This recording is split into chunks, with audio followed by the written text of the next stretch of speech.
Teacher of Indian culture అనేటువంటి పోస్ట్ని, మరి అంత హానరబుల్ పోస్ట్ని యోగా టీచర్ స్వప్న గారికి ఇచ్చారు. మనతో పాటు వారు ఉన్నారు.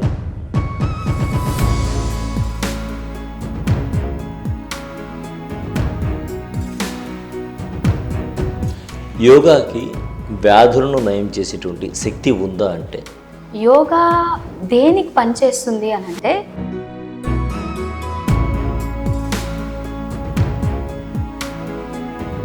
మరి సాధారణ యోగాకి యోగా థెరపీకి ఉండేటువంటి డిఫరెన్స్ ఏంటి?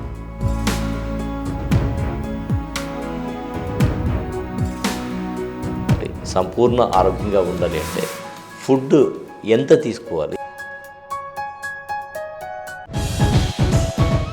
చాలా మంది ఆన్లైన్లో ఆఫ్లైన్లో 1 నెలకే యోగా నేర్పిస్తాను, 2 నెలలకే యోగా నేర్పిస్తాను అంటారు. యోగా అనేది ఒక అనంతం, ఒక సముద్రం లాంటిది. 1 నెలలో అతను నేర్పిస్తాను అంటే అతను అబద్ధం చెప్తున్నట్టు, నేర్చుకొని నువ్వు ఫూల్ అవుతున్నట్టు.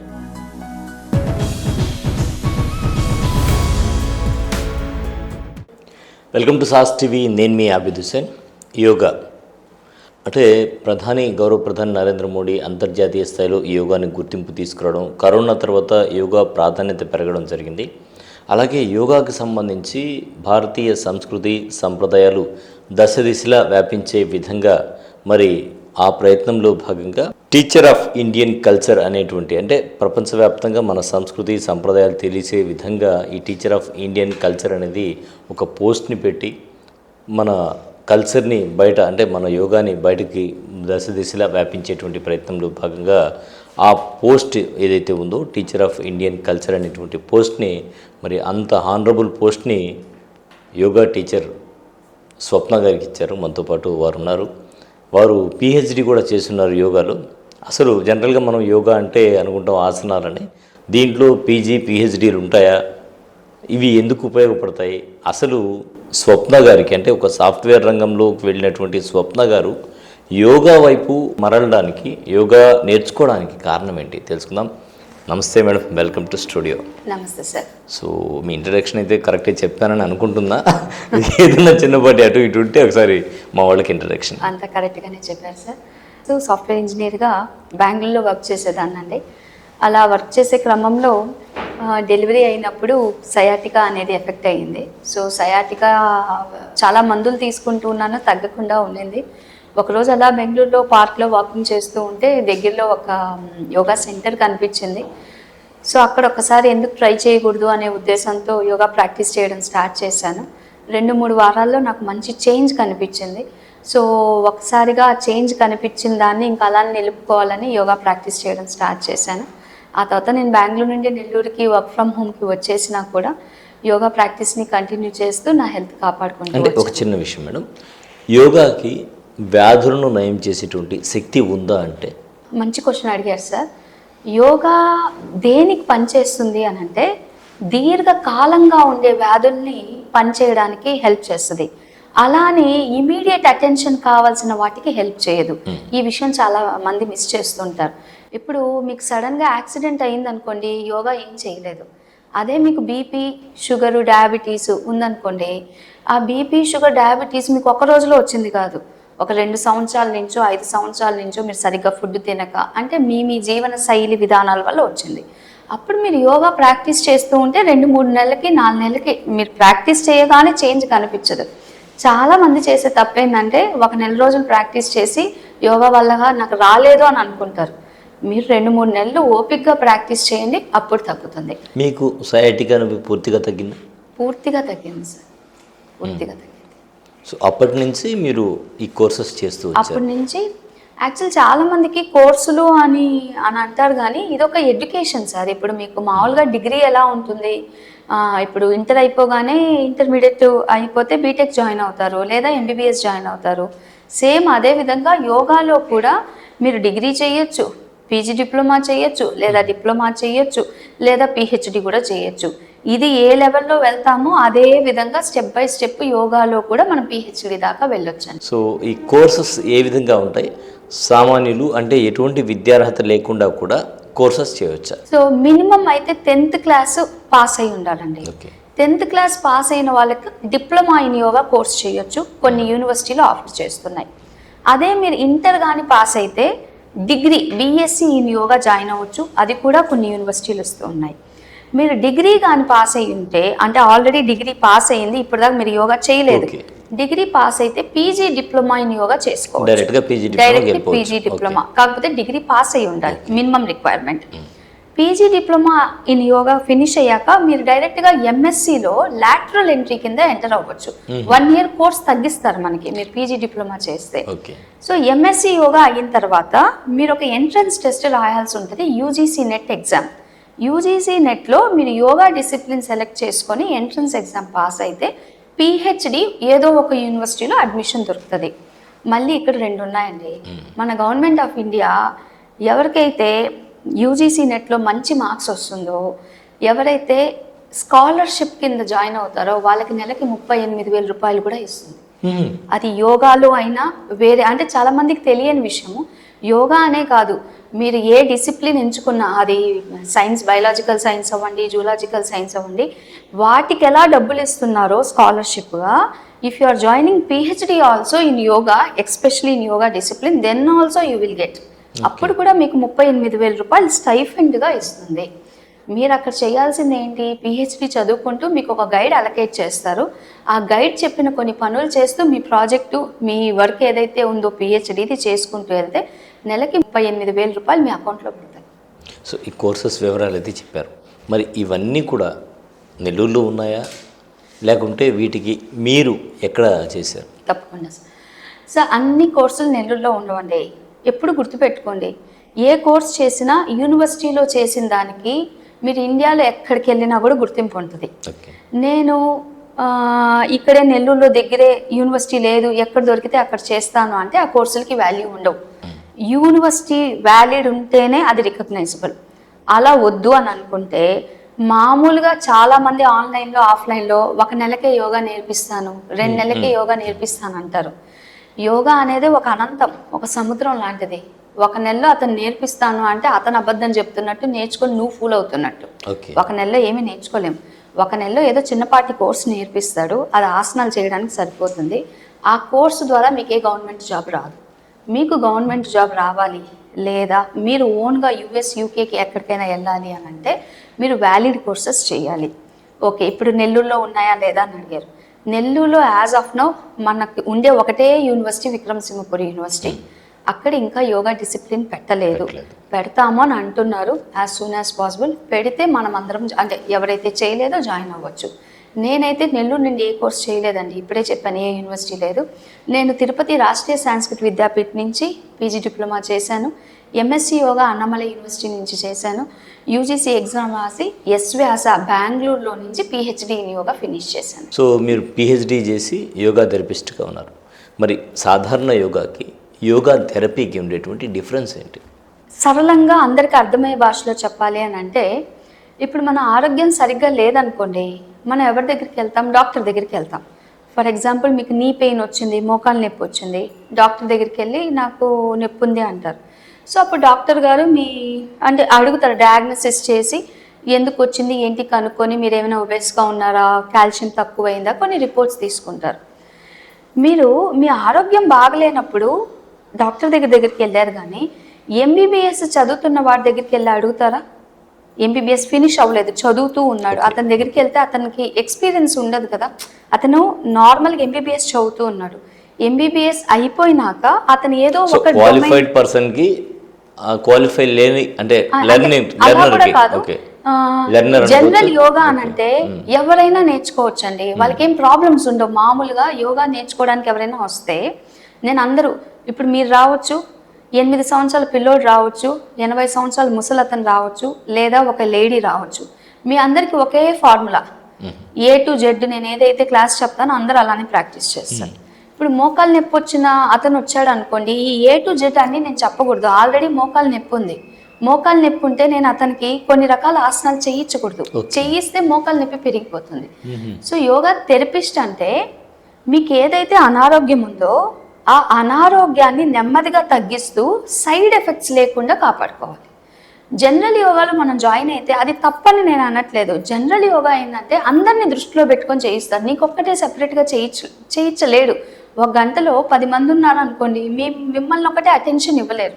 సో యోగా థెరపీ అని అనగానే మీకు పర్సనల్ అటెన్షన్ ఉంటుంది, మీరు ఏదైతే చేయకూడదో అది చెప్తారు, and at the same time life స్టైల్లో 4 ఉంటాయండి యోగా థెరపీలో. ఆహారము, విహారము, ఆచారము, వ్యవహారము. ఆహారం, నువ్వు ఫుడ్ ఏం తీసుకోవాలి, ఏం తీసుకోకూడదు. విహారం, నువ్వు రిలాక్సేషన్, ఎప్పుడు పడుకోవాలి, ఎప్పుడు లేవాలి, ఏం చేయాలి. విచారం, మీ థాట్స్ ఎలా ఉన్నాయి, పాజిటివ్ థాట్స్ వస్తున్నాయా లేదా. వ్యవహారం అంటే మీ పర్సనాలిటీ, మీ క్యారెక్టరిస్టిక్ ఎలా ఉంటున్నారు, నలుగురితో ఎలా ఉంటున్నారు, కోపం ఎక్కువ తెచ్చుకుంటున్నారా, ఎలా రియాక్ట్ ఉంటుంది సొసైటీలో. ఈ 4 మీ పర్సనాలిటీని ఎఫెక్ట్ చేస్తాయి. సో మీకు ఒక ప్రాబ్లం వచ్చింది అని అనగానే ఈ ప్రాబ్లము స్ట్రెస్ వల్లనా, దేని వల్ల, ఇవన్నీ 4 విధాలుగా మీకు అడ్రస్ చేసేది yoga therapy. Yoga, general yoga అనేది జస్ట్ ఫిట్నెస్, వెల్నెస్ కోసం చేస్తామండి. సో మీరు ఇప్పుడు ఆహారం గురించి చెప్పారు, విహారం గురించి చెప్పారు, డిసైడ్ సపరేట్గా చెప్పారు. ఆహారం విషయం తీసుకుంటే ఎలాంటి ఆహారం తీసుకోవాలని మీరు సజెస్ట్ చేస్తారు? అంటే ఒక్కొక్క దానికి ఒక్కో విధంగా ఉంటుందా, లేకపోతే జనరల్గా ఒక వ్యక్తి సంపూర్ణ ఆరోగ్యవంతుడిగా ఉండాలి అంటే ఎలాంటి ఆహారం తీసుకోవాలని యోగా గైడ్ చేస్తుంది? ఒకటే కొండ గుర్తుపెట్టుకోవాలి సార్, మన తాత ముత్తాతలు ఏవైతే తినేవాళ్ళో అది తినడానికి ప్రయత్నం చేయాలి. అప్పుడు ప్రేక్షకులకు ఒక క్వశ్చన్ వస్తుంది, తాత ముత్తాతలు అప్పుడు తినే ఆహారం ఇప్పుడు నాకు రాదు కదా అని, రైట్? అప్పుడు బియ్యం ఒక విధంగా ఉండేది, ఇప్పుడు బియ్యం కొద్దిగా కల్తీగా వస్తుంది. సో వీలైనంత వరకు మనం చేయగలిగింది ఏంటి అని అంటే పొల్యూటెడ్ కానీ కొద్దిగా, అంటే ఇప్పుడు మనమంతా ఆంధ్రాలో బియ్యమే ఎక్కువ తింటాం, అంతగా గోధుమలు తినము. సో బియ్యం తినేటప్పుడే కొద్దిగా కొలెస్ట్రాల్ తక్కువయ్యేటట్టు, కూరలు ఎక్కువ తినేటట్టు అట్లా తినాలి. నా ఉద్దేశము తాత ముత్తాతలు తినే ఫుడ్ అని అంటే ఇప్పుడు కొత్తగా మనం ఏం చేస్తున్నాము, రైస్ అని అంటే సన్నాలు ఒకటే తినాలని, మొలగొలుకులు ఒకటే తినాలని, అట్లా డిఫరెంట్గా మన చేంజెస్, అంటే మన టేస్ట్ బడ్స్ వల్ల డిఫరెంట్ థింగ్స్ మనం ఆశిస్తున్నాం, అది తినకూడదు. ఇంకో చిన్న ఎగ్జాంపుల్, రోజు అరటిపండు దొరుకుతుంది మనకి, అరటిపండు ఉంది తినడం బెస్ట్. డ్రాగన్ ఫ్రూట్ అనేది ఇప్పుడు మన ఇండియా, ఇప్పుడు అంటే లాస్ట్ 5-10 years నుంచి వస్తుంది, అదొక కాస్ట్లీ ఫ్రూట్. అది అసలు మన ఇండియాకి సంబంధించింది కాదు, ఇప్పుడు వచ్చి పెంచుతూ ఉన్నారు. మన తాత ముత్తాతల కాలంలో అది లేదు. సో మనం తినాల్సిన అవసరం లేదు, డ్రాగన్ తినాల్సిన అవసరం లేదు. ఇప్పుడు ఓట్స్ తింటున్నాం, ఇప్పుడు క్వినో తింటున్నాం, ఇవన్నీ మన తాత ముత్తాతలు తినేవాళ్ళ లేదు. So always stick for simple food. మన చుట్టూ అవైలబుల్ అయ్యే లోకల్ ఫుడ్స్ తినండి, ఈజీగా అవైలబుల్ ఉండేవే తినాలి. డబ్బులు ఎక్కువ పెట్టి తినాలి అనే రూల్ ఏమీ లేదు, అది అంతే sir, simple principal. So Andhra Pradesh government కూడా పోషణ అభియాన్ అనే ఒక కార్యక్రమం పెట్టింది. ఇటు గౌరవ ప్రధాని నరేంద్ర మోడీ గారు కూడా చిరుధాన్యాల ఆవశ్యకత గురించి చెప్తున్నారు. సో పోషణకు సంబంధించి మనం మాట్లాడుకుంటే ఫుడ్ వరకు కొంతమంది షుగర్ పేషెంట్స్ కొద్దిగా తినాలని ఇట్లా రకరకాలుగా ఒక్కొక్క రకాలుగా చెప్తూ ఉంటారు ఒక్కొక్క పేషెంట్కి. సో మనం ఆరోగ్యరీత్యా వెళ్తున్నాం కాబట్టి సంపూర్ణ ఆరోగ్యంగా ఉండాలి అంటే ఫుడ్ ఎంత తీసుకోవాలి, ఎలా తీసుకోవాలి, డైట్ ఏ విధంగా ఉండాలి? నేను ఇందాక చెప్పినట్టు పాత రోజుల్లో మనం పని ఎక్కువ చేసేవాళ్ళం అండి. ఫర్ ఎగ్జాంపుల్ అప్పుడు మన మెయిన్ ఆక్యుపేషన్ అగ్రికల్చర్ ఉండేది, బయట పనులే ఎక్కువ చేసేవాళ్ళం. సో అప్పుడు కూడా మీరు గమనిస్తే వాళ్ళు 2 పూటలే తినేవాళ్ళు, 3 పూటలు తినేది చాలా తక్కువ ఉండేది. పొద్దున్నే తీసుకుని వెళ్ళిన సద్దనము 10కో 11కో తినేవాళ్ళు, మళ్ళీ ఇంటికి వచ్చాక మళ్ళీ తినేవాళ్ళు. అప్పుడుండే ఆక్యుపేషన్లో ఫిజికల్ యాక్టివిటీ ఎక్కువ. ఇప్పుడు మన యాక్టివిటీ ఏంటి అని అంటే చాలా వరకు మనం డెస్క్ టాపుల మీద, కుర్చీల మీద కూర్చొనే పనిచేస్తున్నాం. ఆడవాళ్ళని తీసుకున్నా కూడా సేమ్, ఆడవాళ్ళకి ఎక్కువ శ్రమ అనేది లేదు, ఎందుకంటే అన్ని ఎలక్ట్రికల్ అప్లయన్సెస్ వచ్చేసాయి. అది వాషింగ్ మిషన్ తీసుకోండి, వ్యాక్యూమ్ క్లీనింగ్ తీసుకోండి, ఇప్పుడు రోబోలు కూడా వచ్చేసాయి చిమ్మే పని లేకుండా.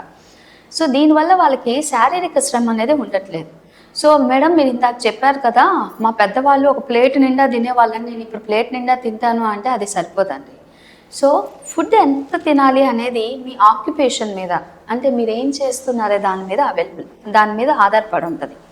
మీరు ఎక్కువ శ్రమ పడకుండా ఉంటే వీలైనంత వరకు మీరు తీసుకునే ఆహారము, 1 కప్పు రైస్ అంటే కార్బోహైడ్రేట్స్ కొద్దిగా ఉంటే, ప్రోటీన్ ఐటమ్ అది పప్పు దినుసులున్నా, ఎగ్ ఉంటే ఎగ్గు, అంటే నాన్ వెజిటేరియన్స్ అయితే చికెన్ ఉంటే చికెను, అది కూడా రోజు కాదు. సో ప్రతిరోజు మన ఫుడ్లో 1 కప్పు రైస్, కార్బోహైడ్రేట్స్ కొద్దిగా, ప్రోటీన్స్, వైటమిన్స్, మినరల్స్ వచ్చేటట్టు చూసుకోవాలి. ఇవి వీలైనంత వరకు మన పప్పు దినుసుల్లో దొరుకుతుంది, మనం తినే కూరగాయల్లో దొరుకుతుంది, వెజిటేబుల్స్లో దొరుకుతుంది. ఇంకేదైనా డెఫిషియన్సీ ఉంటే మన డాక్టర్ గారు మనల్ని చెక్ చేసినప్పుడు కొన్ని చెప్తారు, ఆ సప్లిమెంట్స్ తీసుకుంటుంటే సరిపోతుంది. ఎస్పెషలీ చిన్నపిల్లలకైతే అంటే ఎదిగే క్రమంలో ఉండే వాళ్ళకి 3-4 సార్లు తిన్నా సరిపోతుంది. కొద్దిగా అంటే మిడిల్ ఏజ్లో వచ్చిన వాళ్ళు 2 పూటలు తినడానికి ప్రయత్నం చేయాలి. దీన్నే ఇప్పుడు ఇంటర్మీడియట్ ఫాస్టింగ్ అని చెప్తున్నారండి. అంటే మన వెయిట్కి అంటే మనం తినే ఆహారానికి కరెక్ట్గా రిలేషన్ ఉండాలి. మనం తినే పని మీద కూడా ఆధారపడి ఉంటుంది కాబట్టి మనం ఎక్కువ తీసుకుంటున్నాం అనుకోండి, అది ఫ్యాట్ రూపంలో అలానే ఉండిపోతుంది. ఎనర్జీ మనం యూస్ చేయట్లేదు కాబట్టి. సో వీలైనంత వరకు కొద్దిగా తక్కువ కార్బోహైడ్రేట్స్ తీసుకోవడానికి ప్రయత్నం చేయాలి. అట్లే మేడం మీరు మాట్లాడుతూ ఆహారం, విహారం, విచారం, వ్యవహారం అని చెప్పారు. ఆహారం తర్వాత పాయింట్ విహారం తీసుకుంటే ఏంటి విహారం? సార్ మామూలుగా విహారము అంటే ఏంటి? మనము ఎప్పుడైనా విహరించడానికి బయటకు వెళ్తున్నాం అంటే యూజువల్లీ రిలాక్సేషన్కి విహారం అని అంటారు. ఇప్పుడు యోగా కాన్సెప్ట్లో వచ్చినప్పుడు యోగా థెరపీలో నేను మీకు చెప్పాను, మనం ఒక క్లయింట్ని ఏదైనా ప్రాబ్లం ఉంది అని అంటే 4 విధాలుగా అంటే ఆహారం, విహారం, విచారము, వ్యవహారం అన్నాం. విహారము అంటే ఏం లేదండి, ఇప్పుడు మనం రోజంతా పనిచేస్తాము, పనిచేసిన తర్వాత యూజువల్గా మన బాడీ రెస్ట్ కోరుకుంటుంది. సో 8 అవర్స్ నువ్వు వర్క్ చేసినప్పుడు 8 అవర్స్ మిగతా పనులు, అది తినడం అయితే ఏమి, తాగడం అయితే ఏమి, స్నానం చేయడం అయితే ఏంది, లేకపోతే మన ఫ్యామిలీతో గడిపే టైం తీసేస్తే ఇంకో 8 అవర్స్ స్లీప్ కావాలి, మ్యాండేటరీ. ఆ 8 గంటలు నువ్వు సరిగ్గా పడుకోకపోతే లోపల బాడీ రీసెట్ అవ్వదు, బాడీలో జరిగే ఫంక్షనాలిటీ సరిగ్గా జరగకుండా ఉంటుంది. అది జరగకపోయినా బ్రెయిన్ ఫాగ్ వచ్చే కారణం ఉంటుంది, లేదా నిద్ర రాకపోతే ఇన్సోమ్నియా వస్తుంది, ఎక్కువగా కలలు రావడం, నిద్ర రాకపోవడము, స్నోరింగు, ఇవన్నీ కూడా సరైన నిద్ర లేనందువల్ల. సో రిలాక్సేషన్ అనేది ఎప్పుడు ఎలా ఉండాలంటే మనసుకు ప్రశాంతత ఇవ్వాలి, బాడీలో మెటబాలిజం సరిగ్గా జరగడానికి ఉన్నట్టు ఉండాలి. కానీ ఈ రోజుల్లో మనం ఏం చేస్తున్నాము, కాస్త టైం దొరికితే మొబైల్ తీసుకొని స్క్రోల్ చేస్తూ ఉంటాం. బ్రెయిన్కి అమితమైన అంటే ఎక్కువ యాక్టివిటీ ఇస్తున్నాం, బ్రెయిన్ అసలు రెస్ట్ చేయనివ్వట్లేదు. బెడ్ మీద పడుకోవాలన్నా మొబైల్ తీసుకుంటే 2 గంటలు ఎలా గడిచిపోతుందో తెలియట్లేదు. ఈ రోజుల్లో మీరు ఏ ఇంటికైనా వెళ్ళి చూడండి, నైట్ 8-9 దాటిందంటే అందరు మొబైల్స్ ఫోన్ పట్టుకుంటారు, మంచం మీద, సోఫా మీద. అంతంతసేపు మొబైల్ ఫోన్ చూస్తే బ్రెయిన్ యాక్టివిటీ సీజ్ అయిపోతుందండి. లోపల అమిగ్డలా హైజాక్ అని అవుతుంది. అది అయినందువల్ల ఏమవుతుందంటే బ్రెయిన్కి నిద్రపోవాలా అని తెలియట్లేదు, యాక్ట్ చేయాలా అంటే నెక్స్ట్ పని ఏం చేయాలా అనేది అర్థం కావట్లేదు. ఇది ఒకటి. రెండవది, మన యూత్ లేదా మన మైండ్ ఎప్పుడు కూడా కొత్తదనం కోరుకుంటూ ఈరోజు పబ్కి వెళ్దాం, లేదా ఈరోజు డ్రింక్ చేయడానికి వెళ్దాం, లేదా ఈరోజు బయట ఎక్కడో ఏదో జరుగుతుంది అక్కడికి వెళ్దాం అంటే ఎక్కువ డ్యాన్స్ చేయాలను, ఎగ్జైట్మెంటు, ఎనర్జీ రావాలను, ఇలా పరి విధాలుగా డిఫరెంట్ థింగ్స్కి అలవాటు పడుతున్నాం. కానీ మన బాడీని సైలెన్స్ జోన్కి తీసుకెళ్ళాలి, దానికి కూడా రెస్ట్ ఇవ్వాలి అనేది జరగట్లేదు. సో ఇక్కడ విహారము అంటే how to reset our body at the end of the day. నువ్వు కష్టపడిన తర్వాత బాడీని మళ్ళీ రిలాక్స్ చేయాలి. అందుకే దేవుడు పొద్దున నైట్ ఇచ్చాడు. నువ్వు నైట్ అంతా పడుకోకుండా పక్క రోజు మీరు పని చేయడానికి ప్రయత్నం చేయండి, తలంతా దిమ్ముగా, తలనొప్పిగా ఉంటుంది. ఎందుకు? రీసెట్ అవ్వలేదు కాబట్టి. సో మీ బాడీకి రీసెట్ చేయడం కూడా అంతే ఇంపార్టెంట్. యోగా కాంపిటీషన్స్కి వెళ్ళేటువంటి వాళ్ళు, యోగా థెరపీ నేర్చుకున్నటువంటి వాళ్ళు అంటే ఇద్దరు కూడా కాంపిటీషన్కి వెళ్ళొచ్చా? అందరికీ యోగా అనగానే ఏం గుర్తొస్తుంది? ఆసనాలు ఒకటే గుర్తొస్తాయి. ఎవరినైనా అడగండి, మీకు యోగా తెలుసా అంటే తెలుసండి అని వృక్షాసనము, తాడాసనము ఏదో వేస్తారు, నిలబడుకొని ఉండేది, బ్యాలెన్సింగ్ ఉండేది. ఆసనాలు ఒక్కటే యోగా కాదు, చాలా ఉన్నాయి. అష్టాంగ యోగము అని అంటారు. 8 పార్ట్స్ ఉంటాయి. ఆ 8 పార్ట్స్లో ఒక పార్టీ ఆసనాలు అనేది. ఇప్పుడు ఉండే ప్రజెంట్ కండిషన్లో, మోడర్న్ లైఫ్ స్టైల్లో ప్రతి ఒక్కరు ఒత్తిడికి గురవుతున్నారు. చిన్నపిల్లల దగ్గర నుంచి. చిన్నపిల్లలకి ఏం ఒత్తిడి ఉంటుందని మనం నవ్వచ్చు,